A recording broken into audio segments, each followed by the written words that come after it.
I would love to hurt him and finish him and him out. How was he punching? Was it hurting you? Like a son of, he punches like a mule kick.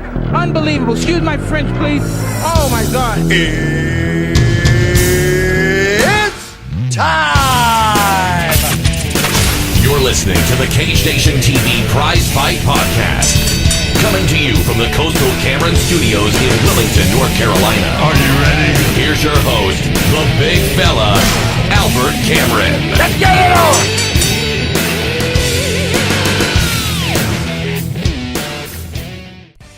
Thank you for joining us this week on the Prizefight Podcast. Of course, I'm your host, the big fella, Mr. Albert Cameron, and it is my sincere joy, my authentic pleasure to be able to do this for you guys every single week. I've made some great contacts this week in the world of combat sports. I'm looking back at old relationships. I realize that, I'm a very, very lucky guy. I've been very blessed to work with the people I have, with the promoters I have, the fellow members of the press that I have. And not even 10 years ago, I was sitting in my apartment, my girlfriend, my fiance at the time, and we're now married. I'm sitting there in our apartment, I'm watching The Ultimate Fighter 3 with Shamrock and Ortiz, and I'm like, man, how cool wouldn't it be to be involved in something like that? And through the people I've met, and through the relationships that I've been able to build, and thanks to their help, I've been able to do that very thing. So let me take a moment to appreciate everyone who's interacted with me, with Cage Nation TV, with Rob, with Drew, with Cass, with Pat. Thank you guys for everything you've done to help contribute to that. I don't know if I've ever said thank you, but if I haven't, it's been far, far overdue. Coming up this week on the Prizefight Podcast, kickboxing, Muay Thai. Professional prize fighting has been proving me wrong. I might have to eat a little bit of crow this week on the Prizefight Podcast. You want to stay tuned for that. We're also going to take a quick second. We're going to be talking about King of the Cage and how they are doing everything right. King of the Cage has it figured out. We're almost 20 years into King of the Cage's operating history. And they've endured the good, the bad, and the ugly. We're going to take some time. We're going to talk about that. We're going to point out some things. And we want to send out a huge congratulations to the IQ wrestler, Mr. Kazushi Sakuraba, who was inducted into the UFC Pioneer Wing last night. Kazushi Sakuraba definitely deserves to be there. I've made up a little list of other folks that I'd like to see enter the UFC Hall of Fame. I'm not taking anything away from Mr. Gracie, not Mr. Sakuraba, Mr. Gracie Hunter. I'm not taking anything away from him, or Maurice Smith, or Uriah Faber, or Joe Silva. But there are certainly some folks that I do thoroughly believe deserve the same recognition. It's the Prizefight Podcast. We're talking about all that, and without a doubt, a lot more. Don't go nowhere, guys. We're going to be right back. Hey everyone, while we're taking a break, we just want to remind you that right now we are looking for new people to join the Cage Nation TV roster of creators. We're looking for creators who have a fight circuit close to home, who have a sincere passion for combat sports, and would like to help us bring new territories to the forefront of our coverage. For more information, visit www.cagenationtv.com/opportunity/pioneer or send us an email at cagenationtv@gmail.com. Welcome back to the Prizefight Podcast. Of course, I'm Mr. Albert Cameron, your host. And as we are taking the break and as I'm doing this whole thing, it's amazing that I am still using Drew's lessons every single time I get behind the microphone. 10, 11 years ago, Drew Shannon himself was teaching me how to produce stuff, how to use the mic, how to enunciate and use my voice. And to this day, I still use that man's lessons. And without a doubt, he's one of the best people that's ever came into my life. So I'm feeling very appreciative today. I'm feeling the love flow. It's just coming out of me, folks. It's a warm day here in the Cage Nation, and I'm loving it. I'm loving it. Speaking of learning how to produce and things like that, one of the unintended benefits of the Cage Nation Pioneer program that we're trying to really hard to push is when we're producing new commercials and stuff like that, if I need voice talent, I'm coming to my pioneers first. I'm working in-house, and just the same, like they need something produced. My voice and my talent is there for them. We're looking to grow our family is essentially what we're looking to do. Right now we have Cage Nation TV North, we got Rob up north, I'm down here in Wilmington. I want a Cage Nation TV Houston, Chicago, Alaska, Southern California, Kansas, Germany, Japan. I want to grow and expand this huge family, and with enough growth, maybe we can all do this for a day job. That's the goal. That's the dream, that we can do these kind of things and to do the things we love and get paid for it. So there's no pay in it right now, but, I can certainly pay you in love and brotherhood like I've been doing all day today. This week on the Prizefight Podcast, something became very, very apparent to me this week. And I had a great phone call, just talking to some folks about some stuff. And I had to take a good hard look and realize that I made a prediction earlier this year. And that prediction, while not entirely wrong, was not entirely on the money. My prediction this year was that boxing was going to take back a little bit of the market share that the UFC had wrested away from them. Back in 2005, the UFC struck gold with The Ultimate Fighter. And I don't think if anyone ever tried to recreate The Ultimate Fighter, if we would have went back in time and tried to recreate The Ultimate Fighter, it would not work out the same way twice. The Ultimate Fighter was the perfect combination of opportunity, of being hungry, because that had to work for the UFC or else the UFC was going to fold. It had to be that perfect combination. The personalities. When were we ever going to see someone as funny as Forrest Griffin, as explosive as a Chris Lieben, as, I don't want to say an instigator, but an instigator like Josh Koscheck? The UFC had to catch the lightning in a bottle, and it did. So with that perfect storm of personalities and opportunity and being able to capture, the UFC and MMA really, really exploded from that. And there's been two identifiable MMA booms. That kicked off the first one. What the UFC did was they took a lot away from boxing, because boxing, I don't want to say it was stagnant, but as someone who didn't follow boxing regularly, I had a hard time following boxing. I had a hard time understanding who was a contender, who was the challenger, who's the number one contender. I had a hard time following that. And even in the early days of the internet, where, websites were available, information was starting to flow, I didn't know where to go find it. I found a website the other month, boxrec.com, and it was wonderful. There was records. I'm able to find that stuff now. And I guess that website's been going for a long time, but I had a hard time following boxing. So with the difference between boxing and MMA on an organizational level is boxing is under a sanctioning body model. So boxing has, premier boxing champions and Golden Boy promotions and Mayweather promotions, but they all answer to different sanctioning bodies like the WBO, the WBA, the IBF. The UFC is under a promotional model, and think like professional wrestling. So people have to come to the UFC to challenge for their titles. It's two different models, but it works. So the UFC has been taken away from boxing because it's exciting. A lot of people hadn't seen it before, and they were tuning into Griffin versus Bonner. So the UFC took a lot away from boxing. The prediction I made was, well, now boxing's been putting on some great fights. Boxing's been utilizing technology a lot more. I was cruising Facebook the other day, and I realized that they were Facebook streaming the LA Fight Club fight. So I could watch boxing on my phone while cruising Facebook. And I know that Facebook is something the UFC's been doing for a long time, but that was absolutely huge. I mean, it was live boxing done on Facebook. So now boxing has been doing a lot more to try to take some of that back. Canelo Alvarez taking on Cesar Chavez Jr. That was a big fight. Alvarez has been very, very active. He fought Miguel Cotto, last year, maybe the year before. Tyson Fury's thinking about making a comeback. Vladimir Klitschko. These names are becoming recognizable. Boxing, and I talked to Coach Andre from Port City Boxing here in Wilmington, and it's because Premier Boxing Champions has been putting boxing on the TV for the everyman. So you come home from work, you turn on, Fox 8, or I'm not even sure what the Fox affiliate down here is, but you turn on TV and you can watch boxing, and they're contenders. They're putting good fights on free TV, which is what the UFC was doing from the get-go, and that's what got the UFC noticed. So I'm saying at the beginning of this year, I think boxing is going to be taking a lot more away from the UFC not because the UFC is fundamentally weak, not because the UFC is allowing things to happen, but because the UFC was in the middle of a $4.2 billion sale. Zuffa LLC will probably go down in history as one of the best fight promoters of all time, as an organization goes. The UFC's new owners, WME IMG, the Wilson Morris endeavor, they're not Zuffa. They have a lot of money. They were able to bring a lot of money together, but organizationally, they are not Zuffa. And right now, they're untested. They're unproven. It is a sea change in the world of MMA. As much as we, Skippy Cohen from MMA Madhouse, I love that guy. That guy has done so much for regional MMA and local MMA. And I really hope that someday maybe I'm mentioned in the same conversation as him. But if I'm not, my feelings aren't going to be hurt because he's done so much, so far and above. Skippy says that there will never be an undisputed MMA champion and that no belt is ever undisputed.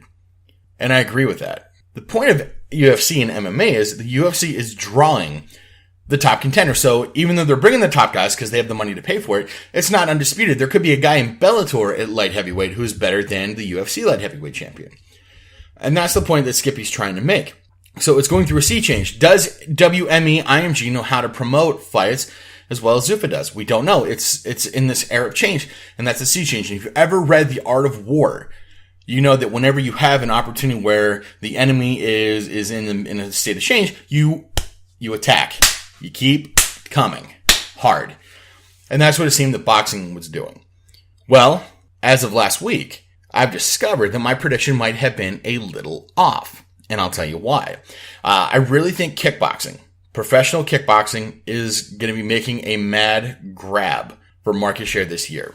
There's a wonderful promotion coming to Raleigh in July. And they're going to be putting on kickboxing. As a matter of fact, our last guest on the Prizefight podcast, Mr. Dirty South DeJuan Owens, is going to be main eventing in this kickboxing match. There's a list of movies that has really drawn me to have a love for the combat sports. Bloodsport, number 1. I love Bloodsport. Number 2 is Kickboxer. And I remember watching Kickboxer 2, I think it was. Yeah, Kickboxer 2 with Sasha Mitchell. And the point of the story was you had this scumbag promoter with a lot of money trying to grease people's pockets because there's going to be a ton of money in kickboxing. Now you got to understand, I watched this movie, nearly 20 years ago. And I'm watching this and thinking, bullshit! Okay? There was no money in combat sports in the United States at that time. Boxing, yes. There was money in boxing because we were just coming out of the Tyson era. But kickboxing. Okay, I grew up in East Jesus Nowhere. I grew up in a little town that maybe has 1,200 people in it if I'm lucky. And that's the greater area that I grew up in. Anyone who graduated from the 2003 graduating class of Shannon Valley Junior Senior High School will let you know there's not a whole hell of a lot going on in that town. We had one karate academy. And it was not even karate, it was Tang Soo Do. We had one Tang Soo Do academy, no boxing, and even if you went to Altoona or Phillipsburg, you weren't going to catch combat sports. I don't think even State College had it at that time. So I'm watching that movie thinking, yeah, right, who's making money off kickboxing? I watched Kickboxer 1 with Van Damme the other day. And the point of the story was a kickboxing champion, Eric Sloan, wins a kickboxing title, and he goes to Thailand to challenge the champ. Well, that makes a lot more sense to me. Because growing up as a little kid in East Jesus Nowhere, I'm thinking, okay, well, all these great fights, all these great martial arts bouts, they're happening overseas. They're happening to an area where I cannot obtain them. I, being in the point of time where I'm at right now, will not see these fights in person. And I resolved to that. But the times they are changing, my friends. And I'm going to let you in a secret. I heard a rap song once that said, the game is to be sold, not to be told. Well, I'm going to let you guys in on what I do. I feel like I'm fairly accurate at prognosticating how things in combat sports are going to go. And I do that because I have a system. There are little indicators. The people who are in my realm of influence are in there for a reason. And when these certain indicators go off, people from certain areas start talking about certain things start happening with other folks, people start doing things in a way of combat sports that's indicative of something big is going to change. I could have told you that mixed martial arts in Pennsylvania was going to be overturned in 2007 because MMA gyms started popping up in strategic areas. I knew that. Whenever MMA was sanctioned in Pennsylvania, it came to certain areas, and I was able to tell, okay, it's going to get much bigger, so on and so forth. Without boring you, it's just, if I'm able to identify trends and patterns that kind of tell me that things are going to happen, I'm usually right 90% of the time. Kickboxing, Muay Thai, is one that I've seen the indicators, it's going to blow up here shortly. Okay?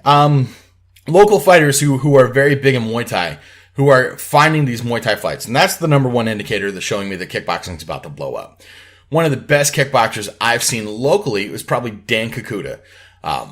When he had his first pro fight in MMA, he was utilizing kickboxing skill. And I'm talking swinging knees to the skull. That kind of showed him, okay, kickboxing is legit. So there was a kickboxing gym, Muay Thai, in Pittsburgh. There was actually one in State College, Pennsylvania, Central PA Mixed Martial Arts.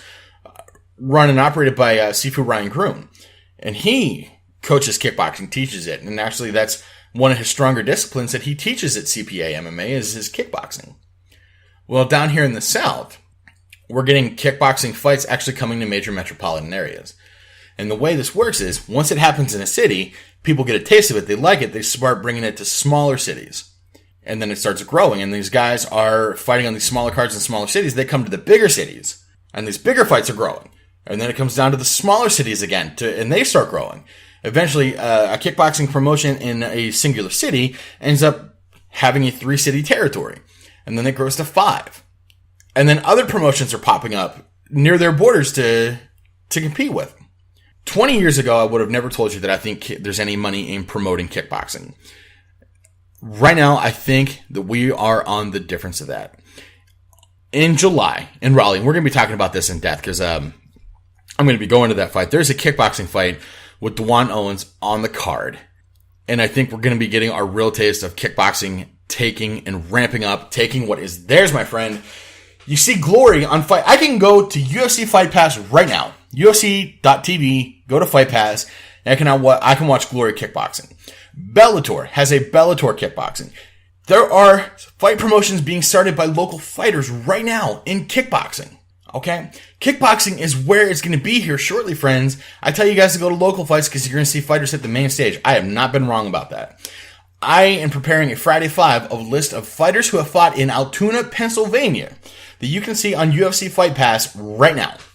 There are fighters who have fought in Pittsburgh, who have made it to the main stage. Actually, fighters who have fought in Altoona have fought in the main stage. Fighters in Wilmington and Raleigh who have made it to the main stage, ladies and gentlemen. I haven't steered you wrong yet. I'm telling you, keep your eyes on kickboxing. And what's really cool about this, we're in the time and history where kickboxing doesn't have a set of rules that is agreed upon by everybody. There are Glory style rules, there's Dutch kickboxing rules, Muay Thai rules, the 8 points of contact, there's traditional point karate rules, there's Olympic karate rules, and right now we are witnessing the sport of kickboxing in its emergence that's taking up and rising like a phoenix. And we're going to witness it shape itself into the sport that's going to be huge. And I had really high hopes for Chuck Norris's World Combat League. I had really high hopes that it was gonna take off and do well, mainly because I like team sports. I like team combat sports. Yeah, I thought it was a really good concept. It was really well, but it didn't work out well. The time is now for kickboxing, my friends. Be ready for it. I'm cruising through the events page on mixedmartialarts.com because I'm looking up for new events coming to North Carolina and Pennsylvania, and something really cool jumped out at me. King of the Cage has 2 events a week away from each other in Pennsylvania. One's in Philly, the other one is in Pittsburgh. And that kind of led me to thinking about how King of the Cage does their thing. King of the Cage has the perfect model. It's almost like a McDonald's franchise for punching people in the face. King of the Cage has different territories. They've been in Philippines, over South Australia, Canada, all over the United States, maybe even Mexico. Because King of the Cage as an organization, and I don't know if they hire people, but they put people in place to run these small territories for them. That's exactly how professional wrestling was done back in the 70s. Back in my dad's day, professional wrestling did so well because it had territories, it had local loyalty, and it also had a big name attached to them. So you had the National Wrestling Alliance, and then you had these smaller promotions. It's the same thing with King of the Cage in a nutshell. You don't have King of the Cage Pennsylvania, but you have King of the Cage, and you have territories of people who run King of the Cage for you. And it's that type of progressive, smart thinking that has kept King of the Cage alive for as long as it has. King of the Cage is almost 20 years in operation. And maybe 10 years ago, there was an uprising, if you will. People who said, hey, you know what? We're going to take it to the UFC. And they came together under one banner called Pro Elite. Now, under the Pro Elite banner, you had Elite XC, Rumble on the Rock, Icon Sport, which would have been Super Brawl, King of the Cage. I don't know if Gladiator Challenge was involved, but King of the Cage was. And then the bottom fell out of Pro Elite. And it happened right around the time of Kimbo Slice getting knocked out by Seth Petrozelli. The bottom on Pro Elite fell out. And because of that, you don't see events from Icon, from Rumble on the Rock, from Elite XC. King of the Cage is the only one that sold to Pro Elite and was able to get everything back. So, the meteor hitting the sport of MMA that killed 4 or 5 other promotions, King of the Cage was able to survive and endure because they have the business sense of how to do it right. They know what's up. They know how to make it work. They know how to keep themselves flush. And I just wanted to take a second today and tell you that, I think King of the Cage is doing everything right. And if things don't work out well for the UFC, if the UFC has some market share wrested from them, taken away from them, if Bellator doesn't last as long as what they hope they do. Now, World Series of Fighting has already been under some sea change. I don't want to say King of the Cage is the survivor of MMA. If anyone is going to survive a round of bad luck for MMA, I really think it's going to be King of the Cage. So I just wanted to take a second during the Prizefight podcast and just really show some love for King of the Cage because I think they've done great and I thoroughly enjoy their events. We're going to close out the Prizefight podcast today by talking about the UFC Hall of Fame. And by definition, by social convention, the UFC Hall of Fame is the biggest Hall of Fame in all of mixed martial arts. The UFC is the biggest. No one's been able to take that away from them yet. So people inducted in the UFC Hall of Fame have essentially accomplished the most in MMA, I think is probably the best way to put it. Kazushi Sakuraba, the IQ wrestler, the man who took it to Vanderlei Silva, to a lot of the Gracie family, to Quentin Rampage Jackson, was inducted last night at the UFC Fan Expo under the Pioneer Wing. Also inducted with him is Uriah Faber, Maurice Smith, Joe Silva. All of those men have done so much in the world of mixed martial arts. Joe Silva put on some of the best fights as a matchmaker, brought together some of the best fights in history of MMA. Maurice Smith, former UFC heavyweight champion, one of those transition fighters from the early days of UFC when he was in the alliance with Frank Shamrock to the regulated days that kind of led MMA through the dark days. Uriah Faber, former WEC heavyweight, or not heavyweight, former WEC bantamweight champion, who did a lot for MMA when it was just a Southern California thing, really did a lot for those lighter weights. And then, of course, Kazushi Sakuraba. Now, that is huge. I'm very happy for those guys. They deserve all of those accolades. I also think there's a small list of other guys who should be in there, and this is not a list I've been working on. I just kind of scratched it together. But hopefully if someone in the UFC is listening, there's a couple guys that I think should be in the UFC Hall of Fame, and please let me know if you agree. Number 1, I think it should be Tank Abbott. David Tank Abbott was the first bad boy of MMA. I remember sitting in English class in high school, and remember, there was no Ultimate Fighter, there was no Fox Sports coverage. There was just, hey, did you catch the tape at the video store? And I'm sitting there talking two guys by the name of Steve and Aaron, and Steve says, hey, do you know who Tank Abbott is? And I said, well, yeah, I know who Tank Abbott is. I, rented the tapes from Videos Unlimited. And I spent quite a few nights at Steve's house. And, great family. He comes from a great family. Steve was a great guy. Same thing with Aaron. Steve says, hey, me and Aaron was watching one of the UFCs last night, and don't you think that Tank Abbott looks like my Uncle Brian? A random conversation. Yeah, sure, Steve. Yeah, he actually did look like his Uncle Brian. But Tank Abbott was one of those first people that people started talking about in my realm of influence. Tank Abbott, one of the funniest things I've ever seen was Tank Abbott said, I'm going to win the UFC because I'm going to be the most athletic guy in the tournament. Okay. All right. Well, if you say so, Tank. But Tank was knocking people out. I mean, brutally, just punching people square in the face and putting them down. Tank Abbott was one of those first talk about guys, hey, you got to see Tank Abbott fight. You got to see Tank. We got to know what he's going to do next. I think Tank Abbott should be in the UFC Hall of Fame for being that first bad boy, for being that first personality, for being that first juggernaut. Like, oh man, Tank's going to fight. Wonder what he's going to do next. I think Tank Abbott should be in the Pioneer Wing for that. Second, I think Gary Goodridge should certainly be in the UFC Hall of Fame. Gary Goodridge, one of those transition fighters coming from the tournament era into the regulation era, went over and fought in Pride. Gary Goodridge gave a lot of himself to the world of combat sports. Gary Goodridge suffered a lot for our entertainment. And it's kind of brutal to think of it like that, but that's exactly what professional prize fighting is. People suffering for our entertainment. I know why this next person's not in the UFC Hall of Fame, because it's essentially a pissing contest. It's mine's bigger than yours, and we had some words, and it's never going to be the same again. But I think Frank Shamrock should be in the UFC Hall of Fame.